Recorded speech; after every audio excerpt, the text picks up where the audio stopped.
Halo, selamat siang seperti biasa semuanya. Apa kabarnya hari ini?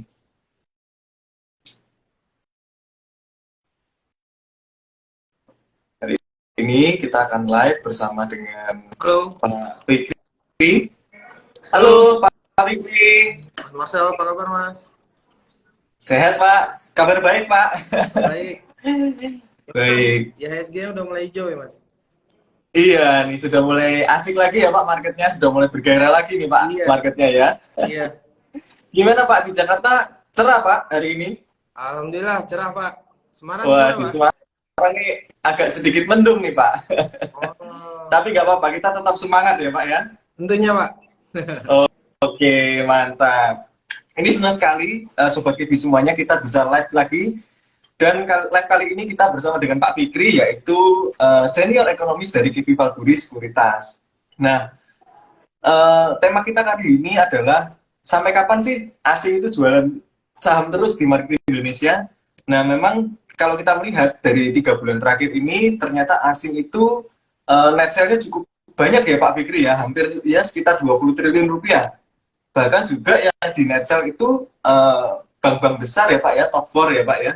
Terus saya cek tadi juga ada Goto. Nah, kita sebelum memulai kita juga ingin disclaimer on dulu bahwa setiap pembicaraan atau pembahasan saham yang ada di sini bukan merupakan rekomendasi jual atau beli, sehingga setiap keputusan itu menjadi tanggung jawab masing-masing investor.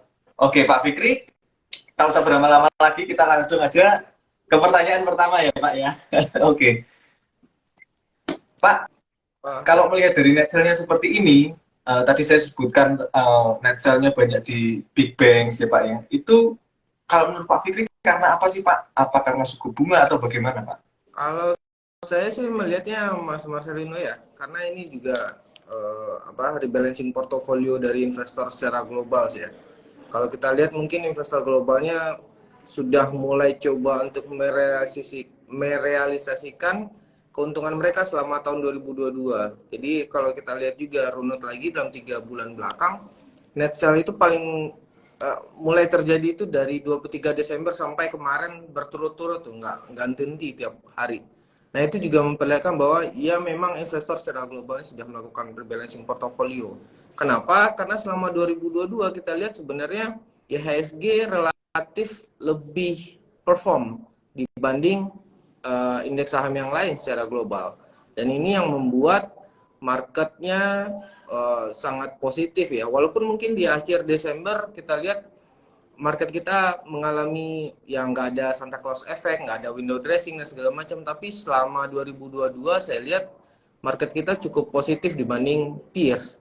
Dan selama 2023 tentunya investor global kembali mencoba untuk menata portofolio mereka, melihat mereka mencoba mencari negara-negara dengan ya kalau asing kan tentunya mereka melihat secara global, melihat negara dengan valuasi yang lebih murah. Kalau saat ini kalau dengan PI di Indonesia rata-rata sekitar 14 sampai 15 kali memang dirasa lebih mahal dibanding negara-negara lain, apalagi mungkin pilihannya adalah China atau mungkin dalam beberapa minggu terakhir kita lihat yang lebih ekspansif itu kayak di Kenya, di Zimbabwe dan juga di Argentina yang memang uh, valuasi mereka jauh lebih rendah dibanding kita. Tapi secara keseluruhan saya juga masih melihat bahwa kalau kita bicara harga saham, apakah itu perbankan dan seterusnya, ini kan kita melihat forward looking ya. Jika kita melihat forward looking, walaupun valuasinya besar, tapi kalau earnings yang diberikan juga bisa lebih tinggi dibanding ekspektasi masa depan, tentunya performanya juga masih akan positif ke depan. Jadi saya melihat juga pada saat terjadi net sale sekarang malah ini jadi opportunity yang bagus buat para investor domestik untuk masuk ke perusahaan-perusahaan apalagi big banks yang memang fundamentalnya sudah kita tahu itu sangat bagus ya Mas Marcel. Baik, wah ini menarik sekali ya Pak. Tadi Pak Fikri sempat singgung bahwa PI-nya, rasionya Indonesia ini sudah agak tinggi, jadi lari ke Argentina dan sebagainya. Nah, pertanyaan yang kedua ini, kira-kira Pak, apakah hanya berhenti di Big Bang saja, atau net sale-nya ini akan ada di sektor-sektor lain nih Pak, mungkin. Jadi kita bisa menghindari nih Pak, sektor-sektor apa aja yang kemungkinan akan di net sale lagi sama asing Pak. Kalau asing mungkin apa ya?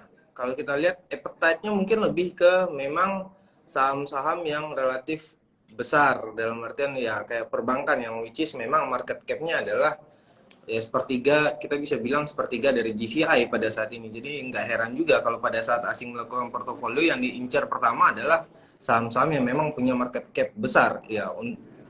Ya salah satunya ya kalau kita lihat mungkin dari perbankan ya, dan juga Goto. Kalau Goto kan kita lihat market cap-nya dari 11% sekarang 3%. Itu karena memang pada saat asing juga melakukan penjualan. Tapi di saat yang sama juga kalau kita lihat asing sudah mulai masuk juga ke second liner dan juga third liner di tahun lalu kalau kita lihat. Di second liner misalnya, let's say misalnya kayak Bian lah. Bian itu naiknya udah berapa persen di tahun lalu dan pada saat ini merupakan orang yang terkaya loh tukong ya di Indonesia. Dan itu juga salah satu bentuk dari asingnya juga sudah mulai masuk ke ranah-ranah tersebut. Dan kalau kita lihat juga ada beberapa sektor komoditi, energi, bahkan juga kalau melihat ke ekonomi Indonesia, di mana Indonesia ini lebih kalau berdasarkan pengeluaran ya, lebih didorong oleh sektor-sektor konsumsi, saya pikir mungkin asing juga akan relatif lebih eager to buy untuk sektor-sektor tersebut. Tapi di saat yang sama juga, sebenarnya pada saat perbankan dijual seperti ini, dilakukan net sell dalam beberapa bulan terakhir ya, 2 bulan terakhir kita lihat, sebenarnya perbankan itu kan intermediari dari suatu ekonomi. Jadi kalau ekonomi yang lain tumbuh, walaupun memang ada yang kurang baik juga, tapi ujung-ujungnya atau di tengahnya juga nanti akan diintermediari oleh sektor perbankan. Jadi sebenarnya saya lihat ini hanya momen sesaat saja, karena mereka melihat mungkin untuk sementara memang valuasi Indonesia relatif lebih mahal, tapi secara keseluruhan sebenarnya ekonomi di Indonesia masih akan tumbuh dengan sangat baik. Pada saat ini dari G20 misalnya, mungkin pertumbuhan ekonomi kita hanya kalah dari India. Atau kalau kita lihat juga dari perbankan di Indonesia juga bahkan untuk net interest marginnya adalah yang paling tinggi di Asia Tenggara atau mungkin di Asia Pasifik pada saat ini ya. Jadi saya pikir mungkin ya memang ada tekanan tertentu, tapi mungkin ada waktu-waktu yang bisa kita lihat sebagai support atau mungkin level untuk masuk atau buy ke beberapa perbankan kita atau bahkan juga Goto. Dan kita lihat Goto sekarang setelah ditekan di Desember sekarang harga sahamnya juga sudah mulai rebound kembali ke level yang lebih baik ya. Jadi ya saya pikir kalau kita percaya dengan ekonomi kita sendiri ya kenapa kita juga harus ikutan asing pada saat mereka melakukan net sell, nggak ada salahnya kalau kita untuk melakukan net buy pada saat itu. Wah, ini menarik sekali. Tadi Pak Fikri sempat singgung, ini hanya sementara saja, begitu ya Pak ya. Dan Pak Fikri juga singgung tadi, PI Indonesia mahal, lalu pindah ke PI yang murah. Nah, ada nggak Pak indikator-indikator lain yang mungkin bisa dicermati oleh sebuah KPI ini, bahwa ya bentar lagi asing akan masuk, atau cuma sebentar saja, atau sementara saja, sehingga nanti asing akan masuk lagi, itu indikatornya apa Pak kemungkinan untuk chance untuk bisa rebound, selain PI tadi Pak?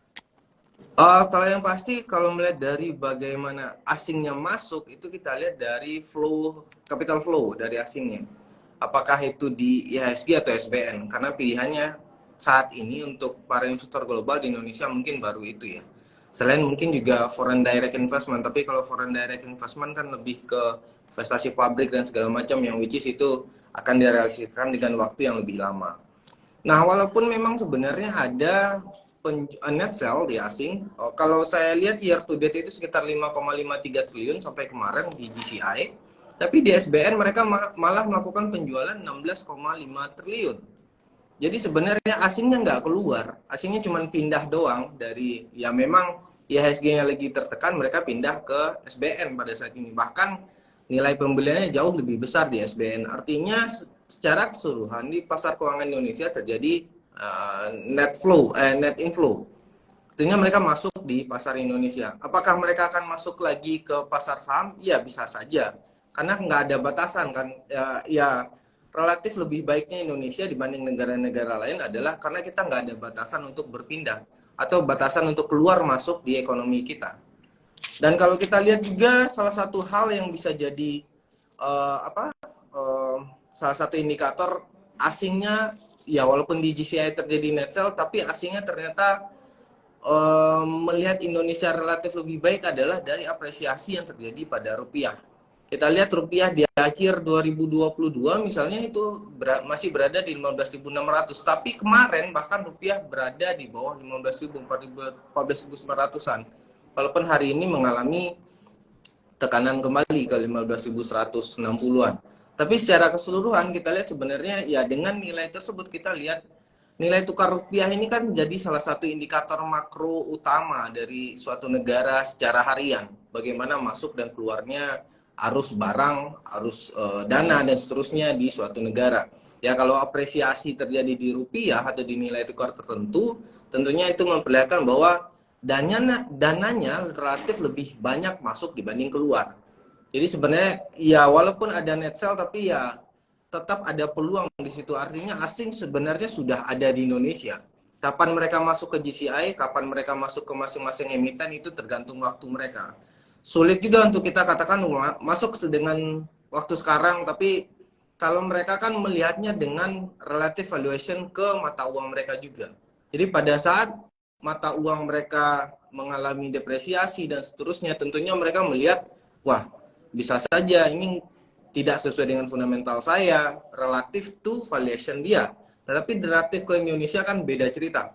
Makanya pada saat terjadi hal tersebut ya, karena kita nggak ada exposure terhadap perbedaan nilai tukar tersebut, jadinya harusnya kita relatif lebih tahu terkait investor domestik lebih tahu terkait hal tersebut.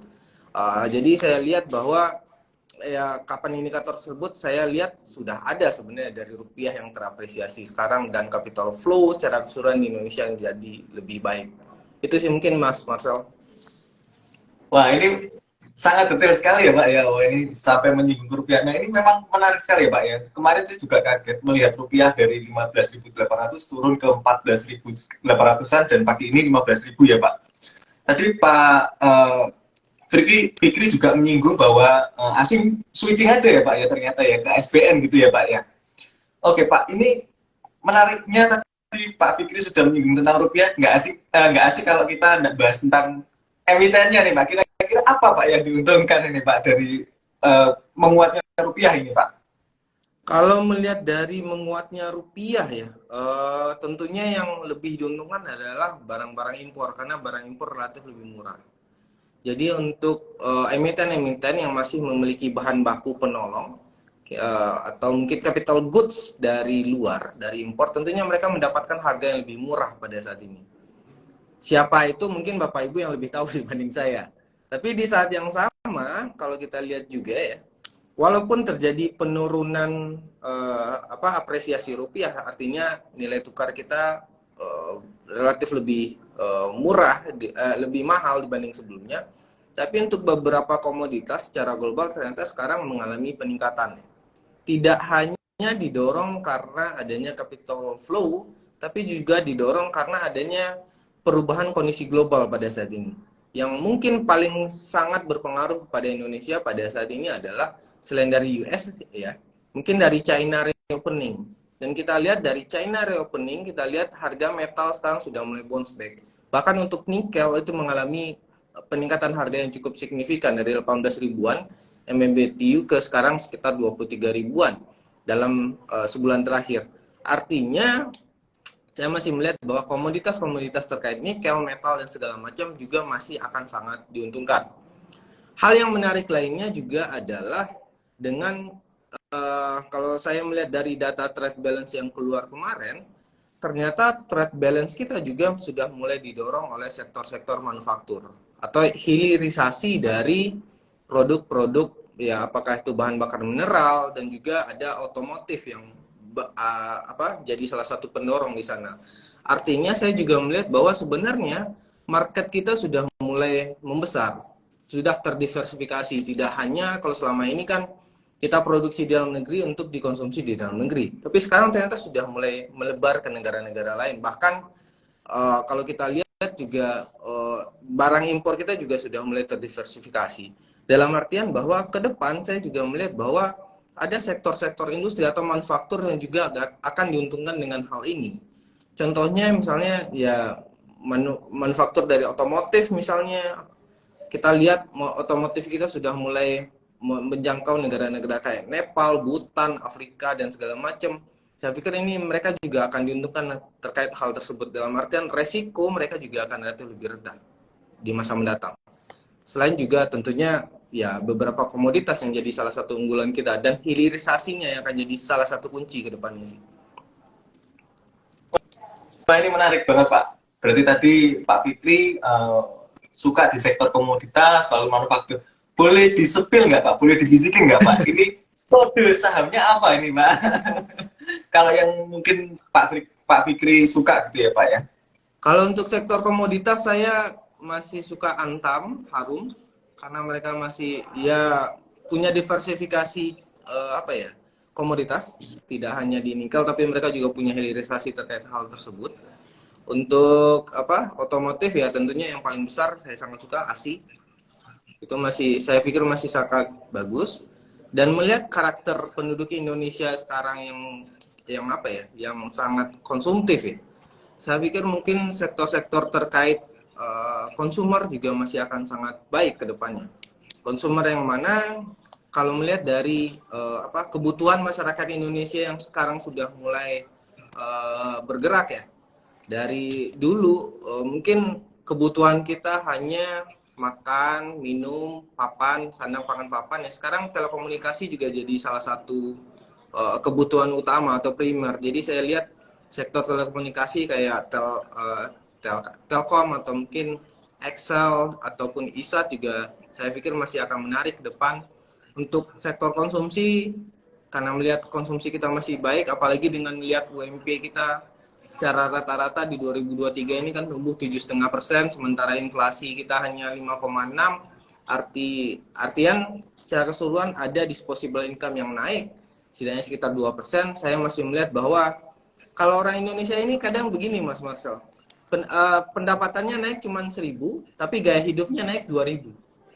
Nah itu saya lihat ada di MAPI, MAPA dan sebagainya. Saya pikir Ralph juga masih akan jadi salah satu hal yang diuntungkan nantinya, selain juga kebutuhan-kebutuhan primer yang lain ya. Itu sih mungkin Mas Marcel. Wah, ini menarik banget ya Pak, ya, lengkap ya Pak, dari Antam, Harum, Telkom, ISAT, ASI, MAPI, Maparas, dan mungkin nggak Pak, kalau tadi menyinggung tentang rupiah yang menguat, lalu yang diuntungkan itu yang impor-impor, mungkin nggak Pak, mungkin di sektor farmasi mungkin Pak, bisa nggak Pak? Karena banyak kan bahan baku obat impor juga Pak. Kalau menurut pandangan Pak Fikri gimana Pak? Iya, itu juga bisa jadi salah satu pendorong sih Mas Marcel, tapi mungkin kebutuhan untuk farmasinya beda dengan tahun 2020 atau 2021 lalu ya. Kalau 2020, 2021 lebih kepada apa, kebutuhan obat-obatan atau mungkin vaksin. Tapi sekarang mungkin kebutuhannya adalah gaya hidup. Nah, ini yang saya lihat mungkin ada di beberapa yang kalau saat ini masih yang kecil-kecil ya, kayak Omed, itu kan mereka punya apa, barang produk-produk terkait gaya hidup kesehatan yang lebih paripurna lah kalau kita bisa bilang sekarang ya. Terus kayak mungkin KLBF jadi salah satu pendorong juga di situ karena mereka sudah mulai switching atau diversifikasi produk juga ke yang lebih ke lifestyle healthy gitu. Jadi mungkin itu juga bisa jadi salah satu pertimbangan juga sih nantinya Mas Marcel. Wah, terima kasih Pak atas jawabannya. Ini sekarang kita masuk ke strategi dari Pak Fikri. Tadi kan Pak Fikri menyebutkan bahwa ini kesempatan atau opportunity untuk kita buy dari asing-asing yang sudah melakukan net sell.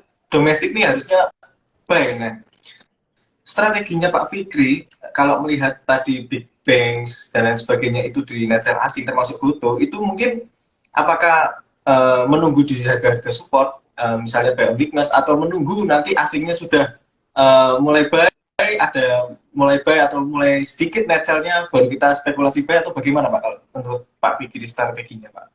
Oh ya, kalau saya masih setuju dengan Mas Marcel karena mungkin tekanan asing ya kita juga sulit untuk melawan ya, kita bisa bilang kita masih teri-terinya, tapi asingnya udah jadi paus gitu ya. Jadi kalaupun sebenarnya secara fundamental masih baik, mungkin pada saat ini kita baru lakukan spekulatif buy dulu terkait dengan perbankan. Karena juga pada saat yang sama kalau kita lihat kinerja perbankan di Q1 itu sebenarnya kan tidak terlalu ekspansif dibandingkan kuartal 4 ataupun mungkin kuartal 3 di tahun sebelumnya. Itu sudah biasa menjadi kebiasaan ya dari perbankan sendiri. Dan ya untuk hal tersebut ya berarti kita mesti tunggu dulu spekulatif buy di harga-harga saat ini, tidak ada salahnya. Tapi nanti jika memang kita rasa sudah tekanan terkait asingnya sudah mulai berkurang, mungkin sudah mulai bisa untuk full capacity di situ. Tapi di saat yang lain, kalau untuk beberapa sektor lain ya, misalnya kayak sektor bisa katakanlah misalnya terkait consumer.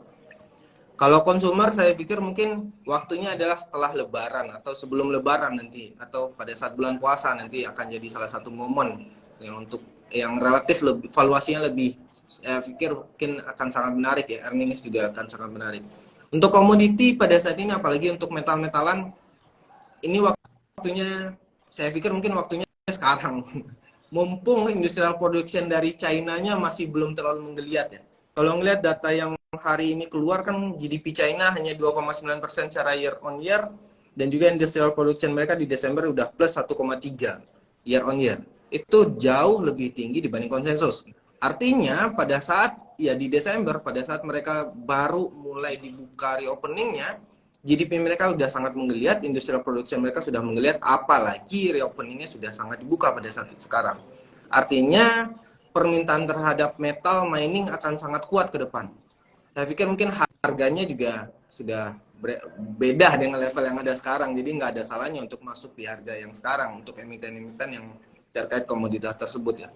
Sedangkan untuk healthy lifestyle mungkin saya pikir pada saat sekarang ya nggak ada salahnya untuk spekulatif buy juga, tapi karena mungkin untuk pharmaceutical tersebut tidak ada tekanan asing, jadi mungkin bisa jadi salah satu pertimbangan untuk masuk ke sana. Untuk telekomunikasi mungkin kalau saya sih melihat harga saat ini sudah sangat menarik sebenarnya karena memang tekanannya kalau kita lihat dari Telkom sudah mulai berkurang, apalagi untuk ISAT dan Excel, dan mereka biasanya kan melakukan diversifikasi pendanaan dan mereka sangat intensif di situ. Jadi dengan resiko kapital mereka yang juga mungkin masih ada karena adanya kenaikan suku bunga, kenaikan cost of fund, kenaikan dari biaya obligasi mereka. Jadi mungkin kalau melakukan pembelian mungkin masih dalam tahap spekulatif buy pada saat ini. Untuk nanti pada saat harga suku bunga turun, cost of fund mereka turun, yield obligasi mereka turun, itu bisa jadi salah satu entry point yang sangat bagus sih ke depan sih. Saya melihat sih seperti itu kira-kira Mas Marcel. Wah, ini detail banget ya Pak Fikri, terima kasih. Untuk Sobat EB yang memiliki pertanyaan, dapat ditulis pada kolom chat atau mungkin di kolom Q&A juga bisa. Nah, sembari kita menunggu pertanyaan dari Sobat EB, tadi Pak Fikri sudah menyampaikan bahwa nikel-nikelan itu ya antam, harum. Mungkin kalau yang kecil-kecil, Pak Fikri kira-kira suka nggak Pak? Mungkin misalnya di KFT atau apa gitu Pak, nikel-nikelan yang second liner gitu Pak. Gimana menurut pandangan Pak Fikri Pak? Kalau saya lihat di KFT setelah mereka melakukan akuisisi terhadap 3 perusahaan nikel ya, beritanya baru keluar tadi pagi kalau saya nggak salah, itu sangat menarik sih. Apalagi ya kita tahu lah di KFT mungkin secara fundamental juga lumayan terjaga lah ya. Dan ke depan saya pikir dengan akuisisi tersebut harusnya juga ya kita lihat aja target dari penjualan mereka kira-kira akan seperti apa, revenue mereka akan seperti apa, jadi tergantung pada risk and reward ratio dari Bapak Ibu sekalian. Tapi ke depan saya melihat ini adalah salah satu second liner yang akan mengejutkan nantinya. Selain juga seperti Bayan mungkin ya untuk tahun ini. Wah, ini sudah dikasih bocoran ini sama Pak Fikri ya. Berarti kira-kira kalau tadi akuisisi itu mungkin enggak Pak bahwa valuasinya akan lebih tinggi gitu misalnya Pak? Aduh, saya belum melakukan perhitungan terkait hal tersebut, Pak Marcel. Tapi secara keseluruhan saya melihat dengan akuisisi tersebut tentunya ini akan berdampak positif ya. Tapi mungkin masih akan ada punya lag antara 1 sampai 2 kuartal biasanya ke laporan keuangan. Jadi mungkin ya kalaupun pembelian sekarang juga saya pikir masih akan sangat bagus, tapi untuk pembelian fullnya mungkin belum sekarang ya. Tunggu dulu kira-kira laporan keuangan dalam 1 bulan ke depan, atau mungkin target dari perusahaannya akan seperti apa terkait akuisisi tersebut sih. Untuk clarity-nya juga ya. Oke, Pak Fikri, ini ada pertanyaan dari Ibu Leni. Jadi ada nggak pengaruh ke Antam terkait saham value yang harus dijual, Pak? Waduh, kalau untuk ini sebenarnya saya kan bukan analis fundamental, tapi saya melihat iya pasti akan ada pengaruh sih ya. Seberapa besar? Nah ini saya harus tanya lagi ke analisnya karena memang bukan bidang saya. Takutnya nanti saya salah ngomong, nanti nggak enak juga buat Bapak Ibu sekalian ya. Tapi ya saya pikir mungkin ya pastinya akan ada pengaruhnya. Seberapa besar saya nggak tahu. Saya mesti cek dulu ke tim analisnya. Oke, terima kasih Pak Fikri. Bagi Sobat KB yang ada ingin menanyakan pertanyaan, dapat ditulis di kolom chat atau di kolom Q&A. Ya. Nah, ini kalau tadi Pak Fikri juga singgung misalnya tentang Bian gitu, apa kira-kira kita masih bisa beli Pak di harga sekarang Pak? Atau mungkin saran dari Pak Fikri mungkin gimana Pak?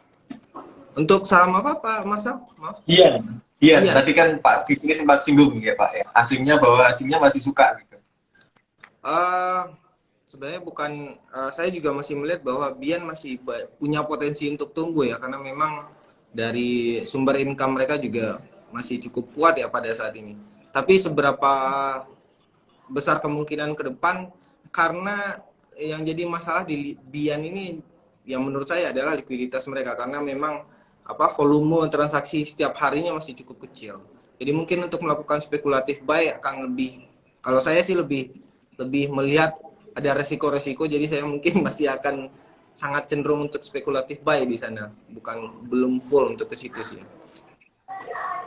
Baik Pak Fikri, ini ada pertanyaan lagi dari Yohanes bahwa untuk second liner seperti Bank BTN atau Bank Pembangunan Daerah lainnya, apakah masih memiliki peluang dan prospek yang menjanjikan Pak?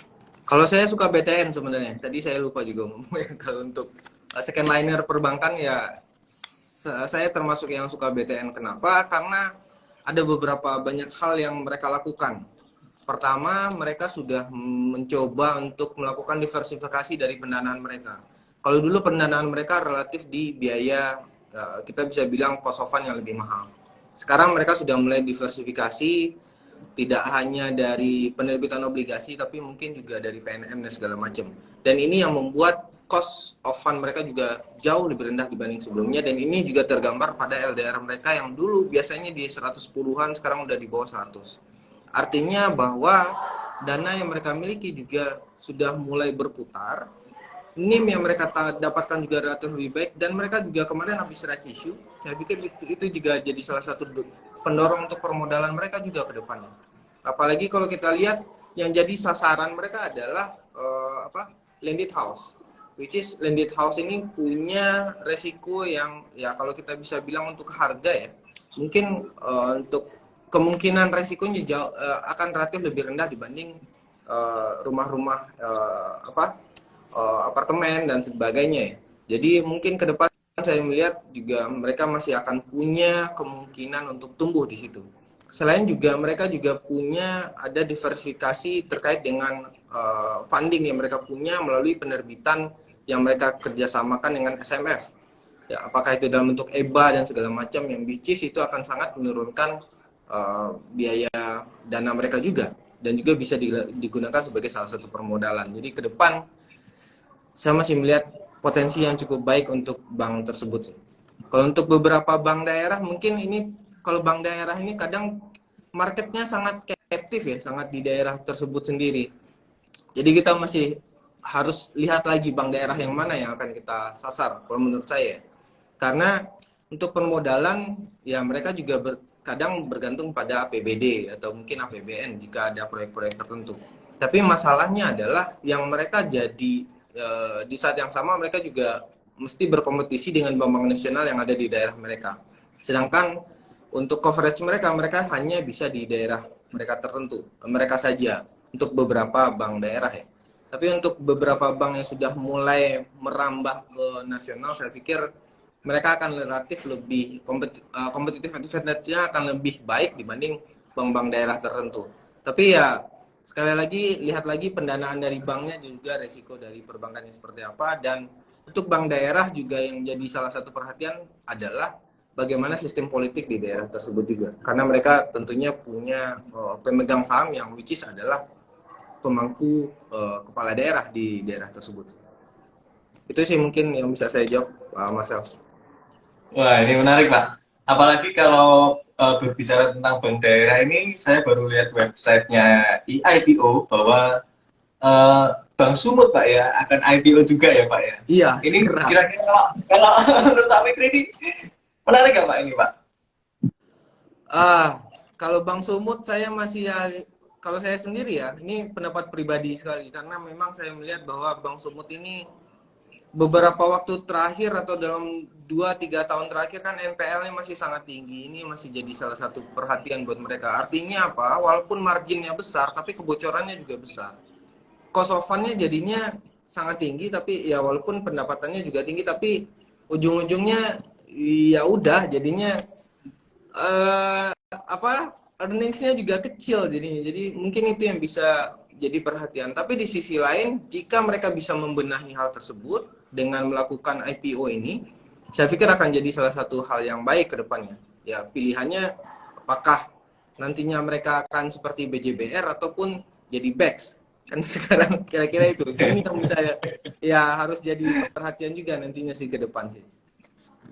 Oke, baik, terima kasih Pak Fikri. Kita lanjut ke pertanyaan selanjutnya ya Pak ya. Oke. Apakah tadi Pak Fikri singgung BTN yang habis red issue ini, apakah red issue-nya ini bisa dikategorikan sebagai red issue yang berhasil Pak? Menurut Pak Fikri bagaimana Pak? Kalau menurut saya iya ya. Uh, Sebenarnya tidak hanya dalam artian mereka bisa mendapatkan pendanaan yang cukup besar, tapi dalam artian mereka bisa melakukan diversifikasi terhadap cost of fund mereka. Dengan right issue tentunya mereka bisa mendapatkan dana yang tidak berbayar atau cost of fund-nya bisa dikatakan kecil, tidak ada malah bahkan. Tapi ya di sisi lain tentunya dengan right issue mereka juga punya kewajiban untuk kembali memberikan earnings bagi pemegang saham mereka. Jadi pada saat yang sama saya melihat bahwa ada opportunity di situ, tapi ya di sisi lain bagaimana manajemennya melakukan adaptasi terkait hal-hal baru juga di sektor perumahan, apalagi ya walaupun backlognya besar, tapi dengan harga perumahan yang besar, bagaimana mereka melakukan penyesuaian terkait hal tersebut, dan juga mungkin resiko-resiko terkait dengan sektor perumahan juga ke depannya. Karena bagaimanapun, walaupun sektor perumahan itu jadi salah satu captive market yang bagus ya, tapi menjaga NPL dari sektor perumahan itu kan juga nggak gampang. Apalagi itu waktunya panjang.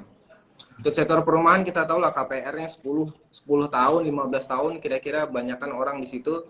Tapi di sisi lain apakah funding mereka bisa match untuk 10-15 tahun tersebut?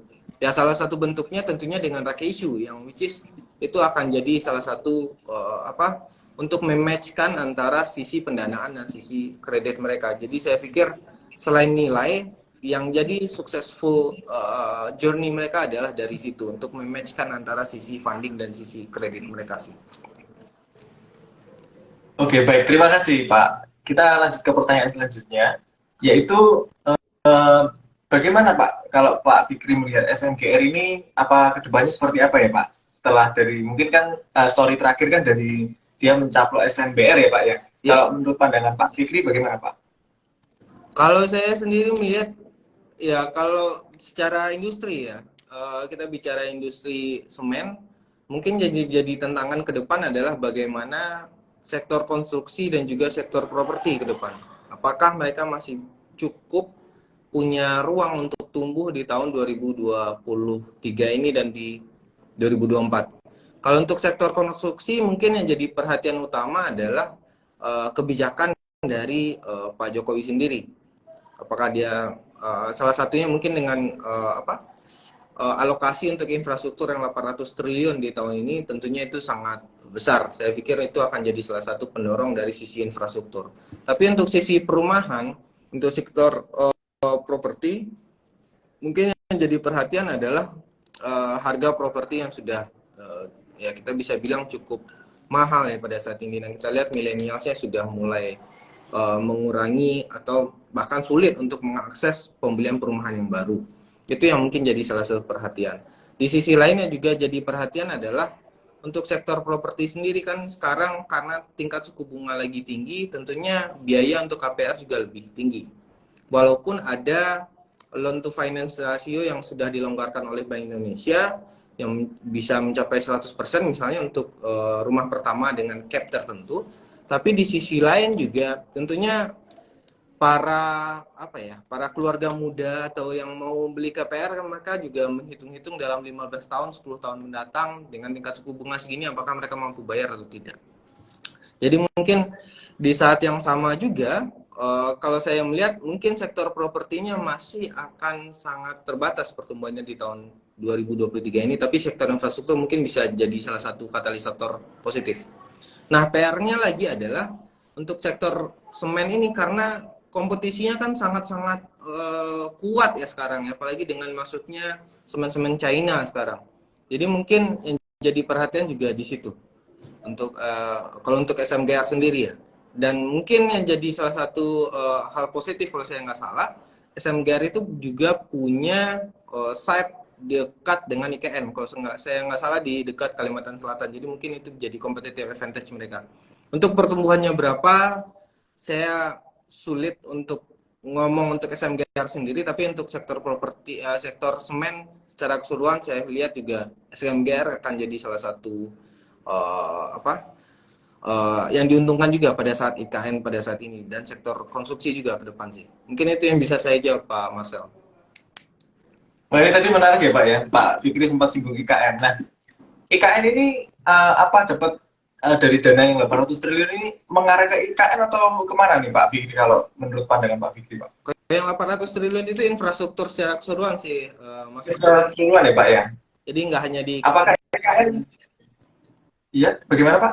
Kalau saya nggak salah di IKN itu hanya diperuntukkan sekitar 150 triliun. Ditambah juga nanti ada PPP dengan Public Private Partnership. Jadi mungkin ada tambahan juga dari sektor swasta nantinya. Selain juga mungkin dari masyarakat setempat juga. Tapi dan itu juga multi years ya. Jadi mungkin yang akan diuntungkan untuk proyek untuk IKN sendiri hanya sekitar 150 triliun ditambah dengan PPP nanti yang akan sangat besar. Nah, ekspektasinya adalah ya kembali lagi juga ke politik karena kita tahu lah ya setiap perubahan kepemimpinan di Indonesia ini juga biasanya juga akan merubah kebijakan ekonomi dan seterusnya. Saya khawatir juga kalau nanti yang akan jadi jadi calon presiden di 2024 karena Pak Jokowi nggak bisa melanjutkan, dia punya pertimbangan lain untuk melanjutkan IKN. Mungkin ini yang bisa jadi salah satu perhatian nanti. Karena ya hanya 150 triliun di tahun ini, saya pikir 150 triliun nggak akan bisa untuk membangun IKN secara keseluruhan. Masih akan ada tahun-tahun berikutnya yang harus kita lihat. Ya tentunya kita juga nggak berharap bahwa IKN ini hanya berhenti sampai di sini. Tapi setidaknya ke depan ya political will juga dari yang baru akan jadi salah satu perhatian juga nanti ke depan. Wah, ini cocok Pak dengan pertanyaan selanjutnya Pak dari ini. Ini apakah di tahun pemilu ini kira-kira peluang buat perusahaan apa ya Pak ya? Apakah konsumer atau di sektor-sektor yang lain Pak? Kalau tadi sempat disinggung tentang 2024 pemilu Pak. Kalau untuk 2024 biasanya sektor konsumer yang akan diuntungkan ya, karena kan ya namanya pertama kita lihat dari kampanye lah misalnya. Kampanye itu kan biasanya mereka cetak baju, kalender dan segala macam atribut dan segala macam, tentunya sektor-sektor itu yang akan diuntungkan nantinya harapannya. Selain itu juga mungkin sektor-sektor yang terkait dengan hospitality kayak hotel, restoran dan segala macam karena biasanya juga menggunakan fasilitas-fasilitas tersebut juga ya. Ditambah juga dengan tahun 2023 ini kan sudah tidak ada lagi PPKM dan sebagainya. Jadi mungkin sektor itu juga akan semakin diuntungkan. Dan kita harap juga jika hospitality sudah mulai positif, harusnya juga akan mendorong membaiknya industri-industri terkait dengan hospitality tersebut sih, perhotelan dan sebagainya. Hal lain yang juga akan diuntungkan dengan politik, mungkin akan ada sektor-sektor yang diuntungkan dari biasanya kan dari kita bisa bilang mungkin yang terkait dengan sektor-sektor pemerintahan, apakah itu dalam bentuk BLT dan segala macam. Jadi mungkin sektor itu juga akan diuntungkan nantinya, atau kebutuhan dasar masyarakat lah. Kita bisa, harapan saya akan diuntungkan dengan sektor-sektor tersebut sih, apakah itu misalnya UNVR ataupun yang lain mungkin ya, atau ICBP itu juga saya harap juga mungkin akan diuntungkan terkait dengan tersebut. Ini sedikit keluar sedikit ya Pak ya. Kalau misalnya Pak Fikri melihat apakah sektor, bukan sektor ya Pak, mungkin emiten yang terafiliasi dengan mungkin calon presiden dan sebagainya itu apakah juga akan berpengaruh Pak di 2024 ya Pak, mendekati 2024? Biasanya iya ya. Biasanya ya. Tapi saya nggak tahu juga tahun 2023 atau 2024 ini seperti apa. Karena biasanya kan jadi salah satu kendaraan juga ya, atau mungkin harapan orang kan biasanya siapa yang emiten-emiten yang terkait dengan partai politik ataupun mungkin dengan calon-calon politik, tentunya diharapkan performanya di tahun mendatang pada saat si empunyanya menjabat tentunya akan diuntungkan. Jadi ya mungkin relatif lebih ke ekspektasi ya, walaupun mungkin secara fundamental itu kita akan beda cerita. Tapi secara ekspektasi ya, dengan ya beberapa kita tak kenal lah beberapa emiten yang memang terkait dengan partai politik ataupun mungkin dengan tokoh-tokoh politik, kemungkinan juga akan terdampak positif nantinya, apalagi jika dia memegang peranan penting di percaturan politik Indonesia, apakah dia jadi calon presiden ataupun mungkin calon wakil presiden, atau mungkin jadi salah satu apa ya, pemain player lah dalam partai politik nantinya ke depan sih. Itu sih yang bisa saya katakan. Siapanya saya belum melihat, belum bisa untuk ngomong sekarang karena memang kita lihat periode untuk pemilu kan masih panjang. Maret juga kemungkinan saya melihat setelah Lebaran itu baru akan keluar salah satu calon atau beberapa calon. Sampai saat ini kan kita belum ada calon, jadi kita sulit juga untuk menebak kira-kira kebijakannya akan seperti apa. Apakah emitennya juga diuntungkan dan seperti apa sih berikutnya. Mungkin itu yang bisa saya katakan, Mas Marcel. Berarti menunggu nanti mungkin sekitar setelah Lebaran ya Pak ya, baru peta politiknya baru keluar dan kita bisa melihat lagi ya Pak ya. Iya, Kira-kira petanya baru kelihatan tuh.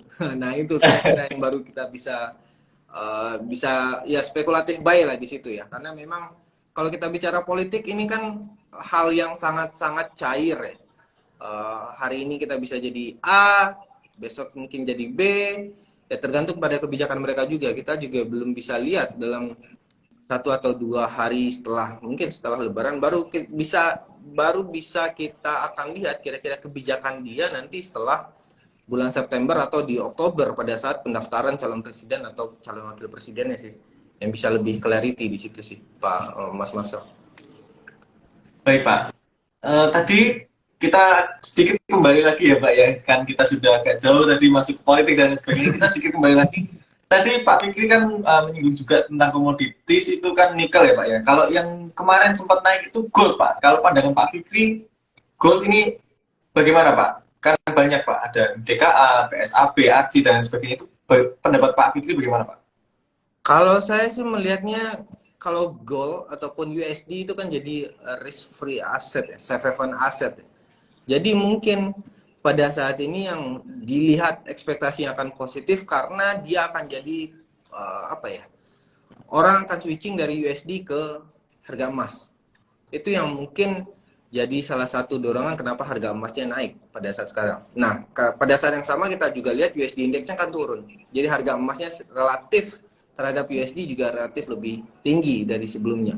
Apakah ini akan berlangsung lama? Saya khawatir enggak. Kecuali jika secara fundamental apakah demand terkait emasnya akan naik. Demand terkait emas akan naik dari mana? Pertama dari bank sentral. Jika ada pembelian besar-besaran dari bank sentral itu kita lihat sebenarnya di 2022 lalu pada saat Bank Rusia membeli cadangan emas yang sangat besar. Yang kedua, yang akan mendorong permintaan emas yang sangat besar itu adalah dari masyarakat atau retail secara global. Retailnya yang mana? China sama India. China-nya biasanya akan memiliki permintaannya sangat besar pada saat apa? Pada saat akan tahun baru Cina. Jadi yang nggak heran juga, mungkin permintaan China setelah mereka reopening, sekarang mereka baru bisa, kalau mereka bilang mungkin pulang kampung ya, kayak Lebaran di kita atau Natal di kita ya. Nah mereka biasanya melakukan hal tersebut dan mereka melakukan pembelian terkait apakah itu emas dan segala macam yang akan diberikan kepada orang di kampungnya. Nah itu yang juga jadi salah satu pendorong permintaan emas pada saat ini. Tapi apakah itu signifikan? Saya pikir mungkin dengan waktu reopening sampai tahun baru China yang ya kita masih bisa bilang hanya dalam 1 bulan bahkan nggak sampai. Jadi saya pikir mungkin permintaannya belum akan sangat besar di situ. Yang kedua selain China yang akan jadi jadi negara dengan permintaan terbesar emas adalah dari India. Nah biasanya mereka permintaan terbesar pada saat Deepavali. Deepavalinya masih panjang. Jadi mungkin secara fundamental kita baru akan bisa lihat apakah emas ini akan bertahan di level yang tinggi atau tidak, mungkin nanti setelah Deepavali.